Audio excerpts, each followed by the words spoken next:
Rehenes como instrumento de guerra. En esta edición de Noticias veremos cómo la liberación de un video por parte de la milicia islamista palestina Hamas eleva la tensión en torno a la guerra en Gaza. Una guerra de la que el ministro de Defensa de Israel aseguró el fin de la fase intensiva de las operaciones en el norte del enclave palestino. Soy Jenny Pérez, aquí en Berlín para Deutsche Welle. Destacamos: Israel intensifica sus combates, sin embargo, contra posiciones de Hamas en Gaza. Más de 130 rehenes siguen en el enclave palestino. El jefe de la ONU volvió a pedir un alto el fuego inmediato en el enclave. Y comienza en Davos, Suiza, el Foro Económico Mundial. Este año, bajo la consigna Reconstruir la confianza, la conferencia se centra en las guerras en Ucrania y en Gaza. Y en esta edición veremos cómo la grave crisis del crimen organizado en Ecuador afecta a la sociedad. La peor parte se la llevan los niños. Se lo contamos.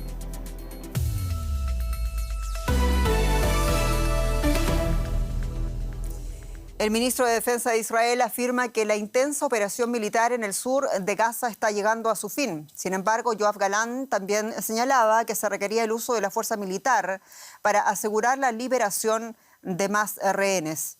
En el terreno no se vislumbran señales de tregua. El ejército israelí difundió imágenes de sus tropas operando en una devastada franja de Gaza. Después de más de 100 días de conflicto, la preocupación mundial ha ido en aumento debido al alto número de muertes de civiles. El Ministerio de Salud de la Franja de Gaza, controlado por Hamas, informa de más de 24.000 personas muertas. El secretario general de Naciones Unidas es uno de los que insta a un alto el fuego, argumentando que son los civiles quienes están sufriendo las consecuencias. Escuchemos. Nada puede justificar el castigo colectivo del pueblo palestino. La situación humanitaria en Gaza es indescriptible. Nadie está a salvo en ninguna parte. Personas traumatizadas están siendo forzadas a ir hacia áreas cada vez más pequeñas en el sur que se convierten en intolerablemente congestionadas y peligrosas. Y la noticia coincide con el anuncio de la muerte de otros 2 rehenes israelíes en manos de la milicia islamista Hamas. Fueron capturados durante la masacre terrorista del 7 de octubre en el que asesinaron más de 1.200 personas en el sur del país. Hamas difundió un video en el que la rehén Noa Argamani, de 26 años, afirma que sus compatriotas Yossi Sharabi, de 53, e Itai Ivirsky, de 38, murieron por ataques israelíes y pide el fin de los mismos. El portavoz del ejército israelí, Daniel Hagari, calificaba el video de brutal utilización de rehenes inocentes e informó que lo están investigando, investigan su veracidad. Bueno, dentro de la franja de Gaza quedan 136 rehenes, de los que se cree unos 25 podrían haber muerto. Miquel Ayestarán, periodista y experto en Oriente Medio con la perspectiva desde Estambul. Miquel, saludos. El gobierno israelí ha vuelto a repetir que las incursiones contra Hamas en Gaza seguirán hasta encontrar a los rehenes. Y este domingo hablaba también uno de los líderes de Hamas asegurando que muchos de los cautivos ya habían muerto. ¿Tiene Hamas el control de los rehenes en Gaza y cuánto puede la cuestión rehenes prolongar esta guerra? Hasta el momento, lo que es la cuestión de los rehenes no ha sido, digamos, un factor clave dentro de lo que está siendo la operación israelí. De hecho, solamente hemos tenido una semana de tregua en la cual sí que se les ha dado absoluta prioridad para poner en marcha ese intercambio de cautivos en manos de los grupos palestinos a cambio de presos palestinos. Ha sido simplemente de una semana. El resto del tiempo la estrategia israelí ha pasado por el uso máximo de la fuerza. Eso es lo que ha defendido Benjamín Netanyahu desde el primer día, diciendo que es la forma más efectiva de conseguir liberar a esos más de 100 cautivos que siguen quedando en el interior de la franja de Gaza, y también la forma más efectiva de localizar a los desaparecidos líderes de Hamas como Yahya Sinwar y Mohammed Deif. Realmente vemos cómo pasa el tiempo y sobre todo cómo aumenta el malestar entre los familiares de esas personas, de ese grupo tan importante de personas que sienten que desde luego no son una prioridad ahora mismo para lo que están siendo las operaciones del Estado israelí dentro de la franja de Gaza. Exigen que de de una vez esa prioridad necesaria para que puedan volver sanos y salvos a casa y no en bolsas de plástico. Esa es la frase que más repiten unos familiares que este mismo fin de semana han celebrado con motivo de esos 100 días de cautiverio una movilización masiva en Tel Aviv, donde participaron más de 120.000 personas exigiendo al gobierno que les ponga en primer lugar ese índice de prioridades para que puedan volver a casa. Un grupo de ellos también visitaba hoy día la embajada de Israel aquí en Alemania pidiendo lo mismo al gobierno alemán. Mike, el jefe del brazo armado de Hamás decía algo más, que no habrá negociaciones hasta que Israel detenga su agresión. Palabras textuales citadas. Hemos hablado muchas veces de lo que quiere el ejército israelí, pero ¿quiere Hamás parar esta guerra entregando, por ejemplo, a los rehenes vivos o muertos o incluso rindiéndose como exige Israel? Bueno, en esta guerra Hamás dio el primer golpe el 7 de octubre, un golpe brutal a Israel con más de 1.200 muertos y más de 200 cautivos. Pero a partir de entonces, digamos, en estos 4 meses de operación militar, el golpe que le ha dado Israel a la infraestructura militar de los islamistas es tremendo, ¿no? Sobre todo en la parte norte de la franja de Gaza, donde los israelíes dan por desmantelada lo que es la infraestructura militar de Hamás. Por lo tanto, a estas alturas y después de ver cómo tienen la franja prácticamente arrasada, la única carta que tiene Hamás en su manga son precisamente estos cautivos, muchos de ellos prisioneros de guerra. Estamos hablando de soldados y de oficiales con los cuales no solamente parece que se plantean un intercambio por prisioneros palestinos, sino que quieren también que jueguen un papel fundamental a la hora de la reconstrucción de Gaza y a la hora de intentar conseguir que entre muchísima más ayuda humanitaria de lo que está entrando. Ahora mismo estos cautivos, estos son, digamos, la única carta que le quedaría a Hamás en su poder para mantener cierta posición de fuerza en las negociaciones, y la van a utilizar hasta el final. Miquel, ahí estarán. Muchas gracias en Estambul. Gracias a vosotros. Y en medio de todo esto, Israel fue escenario este lunes de otro atentado. Según la policía, al menos una persona murió y otras 17 resultaron heridas de diversa consideración luego de un atropello múltiple en distintos puntos de la ciudad de Ra'anana, en el centro de Israel. Los sospechosos, 2 palestinos que ya han sido arrestados, habrían utilizado al menos 3 vehículos robados para perpetrar los hechos. Uno de los dueños de los vehículos fue apuñalado, según la versión policial. Un automóvil arrolló una parada de autobús mientras los niños salían de la escuela. Esta fue solo una de las varias ubicaciones donde los atacantes atropellaron peatones en Ra'anana. Estaba ante un restaurante cuando escuché un fuerte estruendo. De inmediato corrí aquí y vi un automóvil estrellado contra la parada de autobús. Vi a niños correr, uno cojeando mientras otros estaban tendidos en el suelo. Varios autos fueron secuestrados y utilizados en el ataque. Las autoridades dicen que algunas víctimas también fueron apuñaladas. Sanitarios llevaron a los heridos a hospitales cercanos, donde una mujer de 70 años falleció más tarde. El jefe de la policía de Israel elogió la rápida respuesta de la policía. Logramos también capturar al segundo atacante. Ambos atacantes son parientes y residentes de Cisjordania e ingresaron ilegalmente. No daremos más detalles ahora, ya que la investigación está en su etapa inicial. Los servicios de seguridad israelíes están interrogando a los 2 hombres palestinos, pero hasta ahora ningún grupo ha reclamado la responsabilidad del ataque. Y cambiamos de asunto. Este lunes comienza en la localidad suiza de Davos el Foro Económico Mundial, que se celebra este año bajo la consigna Reconstruir la confianza. La agenda se centra este año en las guerras de Ucrania y en Gaza. Se espera que el presidente ucraniano Volodymyr Zelensky sea uno de los oradores. El foro es considerado como un importante punto de encuentro para políticos, para representantes del sector económico y académicos. Las reuniones buscan ideas para afrontar los desafíos globales actuales, entre ellos los conflictos en marcha. Y vamos ahora por más detalles. Lo hacemos con nuestra enviada especial al Foro de Davos, Carol Guerrero. Hola, Carol, un gusto saludarte. Decíamos 2 guerras en curso, por lo tanto, mucha más incertidumbre mundial. ¿Qué se espera conseguir en el foro de este año?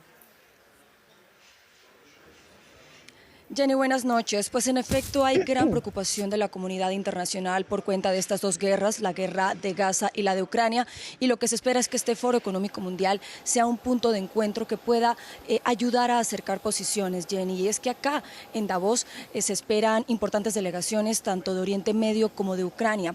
Del lado de Oriente Medio tendremos, por ejemplo, se espera por lo menos al presidente de Israel, Isaac Herzog, también al primer ministro y ministro de Exteriores de Qatar, recordemos un país que ha estado muy presente particularmente en este asunto de mediar para permitir la liberación de secuestrados en manos de Hamas, también representantes de Jordania, de los gobiernos de Emiratos Árabes Unidos y de Arabia Saudita, de manera que se espera que con su ayuda, Jenny, se pueda ayudar por lo menos a desescalar la situación en Oriente Medio, que como lo hemos venido comentando aquí en Deutsche Welle y reportando recientemente, pues han venido en aumento particularmente en el Mar Rojo. Y por el lado de Ucrania, pues el presidente Volodymyr Zelensky ya se encuentra en Suiza.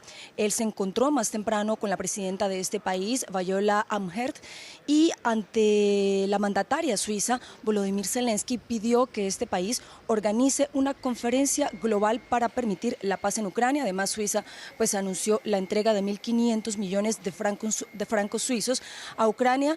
Y bueno, de acá es difícil que veamos soluciones a estos dos conflictos, Jenny. Esto tomará mucho tiempo, sin embargo, lo que sí se puede ver y lo que sí se espera aquí en Davos esta semana es que por lo menos se presenten propuestas que puedan ayudar a encontrar soluciones a estas dos guerras. Y hablemos, Carol, de la presencia de los países latinoamericanos en la cita. ¿Cuáles son las expectativas para esta edición del Foro Económico Mundial? Pues Jenny, teniendo en cuenta el panorama internacional, con la guerra en Gaza, con la guerra en Ucrania, pues la verdad es que América Latina no tiene un rol predominante en este Foro Económico Mundial. Sin embargo, sí que está generando mucha atención la llegada del presidente argentino Javier Milei. Se espera que él llegue a Suiza mañana en horas de la tarde y su discurso será el miércoles. Además, se espera que tenga un encuentro también aquí en Davos con la presidenta del Fondo Monetario Internacional. La presencia del presidente de Ecuador, Daniel Noboa, finalmente se canceló pues por la situación que se vive actualmente en su país, y aunque también se dijo más temprano en la jornada de hoy lunes de una posible cancelación de la visita del presidente de Colombia, Gustavo Petro, pues finalmente él mismo desde Guatemala, a donde asistió a la posesión del nuevo presidente de ese país, Bernardo Arévalo, pues él desde ahí dijo que finalmente sí le va a alcanzar el tiempo para venir a Davos. Van a hablar de temas, los líderes latinoamericanos hablarán de temas como por ejemplo, bueno, además de la economía regional, por supuesto, hablarán de la Amazonía y también se espera que hablen de migración, Jenny. Pero pues como te digo, la atención internacional, o por lo menos aquí en el Foro Económico Mundial, estará más centrada tanto en Gaza como en Ucrania, también la inteligencia artificial. Sin embargo, América Latina pues también tendrá su participación más modesta, pero importante en este Foro Económico de Davos. Carol Guerrero, muchas gracias. Y uno de los temas de Davos, la inteligencia artificial. Andrés Blumenkrantz, ¿qué nos tienes? ¿Qué tal, Jenny? Exactamente, hablamos de inteligencia artificial y concretamente de su impacto en el mercado laboral, impacto que parece va a ser significativo según un estudio del Fondo Monetario Internacional que dice que el 40% de los empleos en todo el mundo se van a ver afectados. Según los autores de este estudio, a diferencia de revoluciones tecnológicas anteriores, esta vez las oportunidades de ahorro de personal afectarán también a empleos de mejor calificación y mejor remunerados en los países industrializados. El FMI al mismo tiempo señaló que estas son solo previsiones basadas en modelos de cálculo, que algunos factores son difíciles de predecir, como la posible aparición de nuevas industrias gracias a la inteligencia artificial y la velocidad con la que se propagará esta tecnología. Y de este asunto de inteligencia artificial y su impacto hablamos ahora con Ana Nieto, nuestra corresponsal financiera en Nueva York. Ana, el Fondo Monetario advierte entonces que la inteligencia artificial puede dar lugar a dos tendencias en la desigualdad. Cuéntanos cuáles son. Pues por un lado los economistas del fondo creen que habrá un impacto que se dejará sentir a nivel global porque se esperan más repercusiones laborales de la inteligencia artificial en los países desarrollados simplemente por el tipo de empleo que ya existe que en los países en desarrollo y de los de bajos ingresos. Y aunque la disrupción de la inteligencia artificial en estos países va a ser menor, también disfrutarán menos de las ventajas del avance económico y de la productividad de esta herramienta, por lo que la división digital, la disparidad digital hará que crezca exponencialmente una brecha económica. Por otro lado, el impacto en cada país va a depender del avance de la productividad, pero el escenario posible apunta a que vaya a haber una mayor desigualdad en los ingresos por trabajo, y no solamente entre la clase media, sino también entre los que tienen altos ingresos. En algunos casos van a desaparecer empleos, pero en otros casos la inteligencia artificial va a complementar los que ya existen, sobre todo en sectores de altos ingresos, por lo cual habrá gente que gane todavía mucho más. De nuevo, la brecha se amplía. Por eso, el Fondo Monetario Internacional recomienda no solamente más educación digital, sino también políticas de cohesión social y de inclusión ciudadana. Ana, la carrera por alcanzar el liderazgo empresarial en materia de inteligencia artificial también se vive en los mercados, pero no con tanta preocupación, ¿no? ¿Cuál es la tendencia? No, la apuesta por la tecnología lleva años dando alas a los inversores en bolsas, y en 2023 Wall Street cerró un buen año por el avance de los llamados 7 magníficos en tecnología, los títulos de Microsoft, Nvidia, Apple, Alphabet, Tesla, Amazon y Meta. En 2024 el desarrollo de la inteligencia artificial va a poner en la línea de ganancias a todas las empresas clave en el desarrollo de esta tecnología. Por eso no es extraño que la capitalización bursátil de Microsoft adelantara el viernes a la de Apple, porque Microsoft está apostando y mucho por inteligencia artificial. Se perfila un buen año para los fabricantes de microprocesadores de inteligencia artificial, también para los almacenamientos en nube y para la ciberseguridad. Estaremos atentos a lo que piensan los inversionistas. Atentos estaremos. Ana Nieto en Nueva York, gracias. Hasta la próxima. Claro, cómo no. Y todos los años, coincidiendo con el inicio del Foro Económico de Davos, la organización no gubernamental Oxfam publica un informe sobre la creciente desigualdad global, y como todos los años, los autores de Oxfam calculan qué medidas serían necesarias para mitigar las urgencias de las personas más necesitadas, cuyas carencias se incrementan en la medida que aumenta la concentración de la riqueza en manos de unos pocos superricos. Los 5 hombres más ricos del planeta aumentaron su patrimonio desde el año 2020 a casi el doble, de 453.000 millones de dólares a 869.000 millones, según concluye este informe de Oxfam. Al mismo tiempo, casi 5.000 millones de personas, el 60% más pobre de la humanidad, ha perdido en conjunto unos 20.000 millones de dólares de patrimonio. Y por otra parte, el año 2023, el que acaba de terminar, puede haber sido el año más lucrativo de la historia para los grandes consorcios que han recaudado ganancias aparentemente sin precedentes. 148 de las mayores compañías del mundo ganaron en los 12 meses anteriores a junio de 2023 1,8 billones, con B de bueno, de dólares de ganancias, según Oxfam.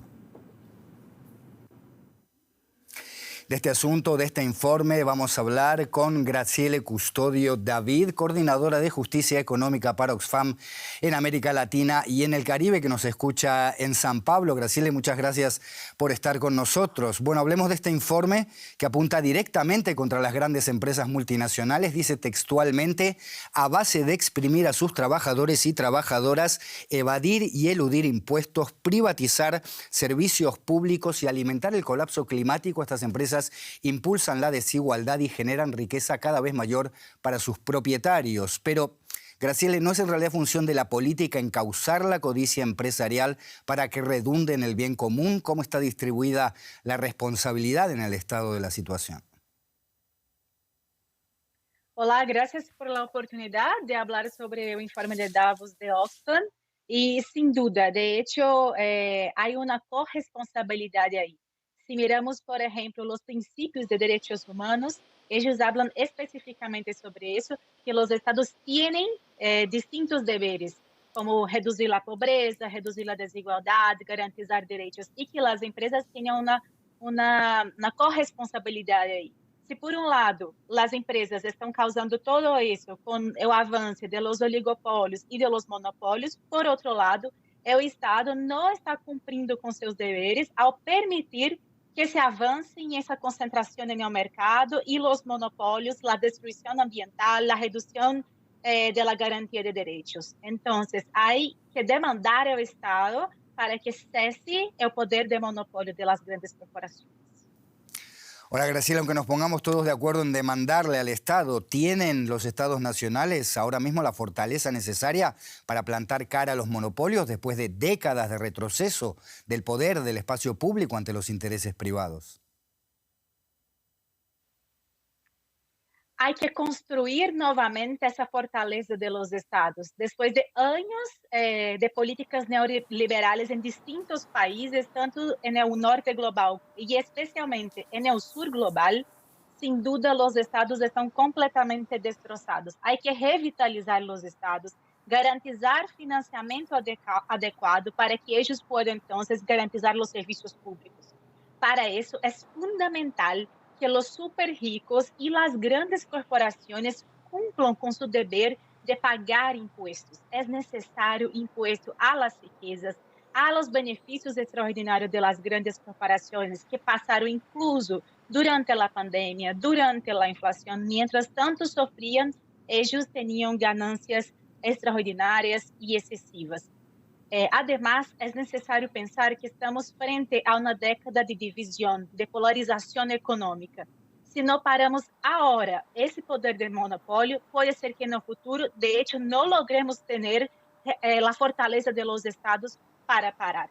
La hora es ahora, incluso porque las grandes corporaciones están, su mayoría, con su base en los países del norte global, donde aún hay unas democracias fortalecidas.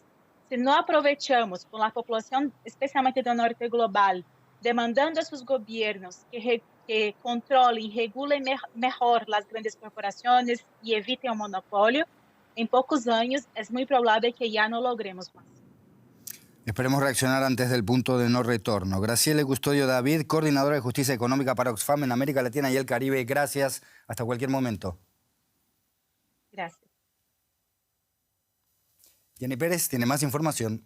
Es así, vamos a Ecuador, Andrés, porque allí el aumento de la violencia ligada al narcotráfico y a grupos delictivos está afectando a los grupos más vulnerables de forma preocupante. Según el Ministerio del Interior del país, en los últimos 4 años, los homicidios de niños y de niñas y de adolescentes se han incrementado en un 640%. UNICEF advirtió además que los menores es delicada debido también al cierre de las escuelas, al asedio de los grupos criminales a los hospitales y a zonas residenciales. En Ecuador, la violencia no discrimina. La UNICEF calificó de alarmante el aumento de homicidios de niños, niñas y adolescentes a medida que crece la ola de violencia en el país.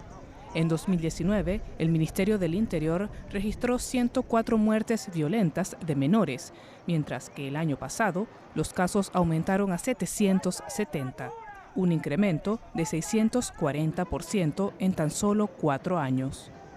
El presidente Daniel Noboa decretó la semana pasada el estado de excepción para perseguir a al menos 22 grupos del crimen organizado y conseguir restaurar el orden en las cárceles. Aún con el despliegue militar en las calles, la población sigue atemorizada. Tenemos todavía ese miedo, ese terror, porque están recién, todavía no atrapan a todos estos delincuentes. Es que estas cosas tienen que ir poco a poco. No estamos tan confiados ni tan en ese sentido de decir que ya todo ya pasó. No, estamos nosotros pendientes ante cualquier circunstancia que se presente. Primera vez se sintió que era un corre por acá, corre por allá. Realmente yo le tuve que retirar a mi hija y casi ahí, en Calderón, casi hubo una balacera, todo eso. Ahorita estamos con miedo, realmente con miedo, pero toca hacer la vida normal, no nos queda más. Pero la amenaza no termina allí.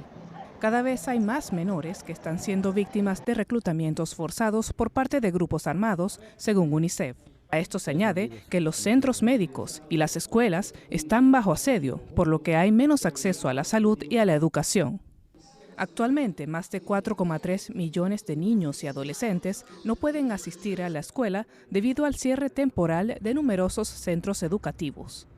La UNICEF dijo estar lista para apoyar a las autoridades ecuatorianas en la reapertura de escuelas, tan pronto como las condiciones mejoren. Ecuador va retomando poco a poco la normalidad en medio de la recientemente declarada situación de conflicto armado interno. Sin embargo, se ha convertido en uno de los países más violentos del mundo, con 45 homicidios por cada 100.000 habitantes en 2023. En Guatemala, el presidente Bernardo Arévalo anunció un hecho sin precedentes. El ejército va a contar con la primera mujer general en la historia del país. El anuncio se realizó durante la presentación de las Fuerzas Armadas ante el nuevo presidente, quien también asumió el cargo de comandante general del ejército. Arévalo fue investido presidente el domingo tras un retraso de más de 10 horas debido a obstáculos generados por el Congreso saliente. Arévalo y su partido, el Movimiento Semilla, enfrentaron una persecución judicial de 6 meses por parte del Ministerio Público, que intentó anular los resultados electorales de 2023. Y a propósito de elecciones, comienza la cuenta regresiva para las elecciones presidenciales de este año en Estados Unidos. Este lunes los republicanos eligen a sus candidatos para las primarias en Iowa. Y aunque el expresidente Donald Trump encabeza las encuestas, se espera una reñida contienda por el segundo lugar. La exgobernadora de Carolina del Norte, Nikki Haley, intenta mantenerse por delante del gobernador de Florida, Ron DeSantis. Y el flujo de lava provocado por la nueva erupción volcánica que comenzó el domingo por la mañana en la península de Reykjanes, al suroeste de Islandia, y alcanzó la ciudad de Grindavik, de 4.000 habitantes, ha empezado a remitir este lunes. La erupción obligó a realizar evacuaciones y provocó incendios en algunas viviendas.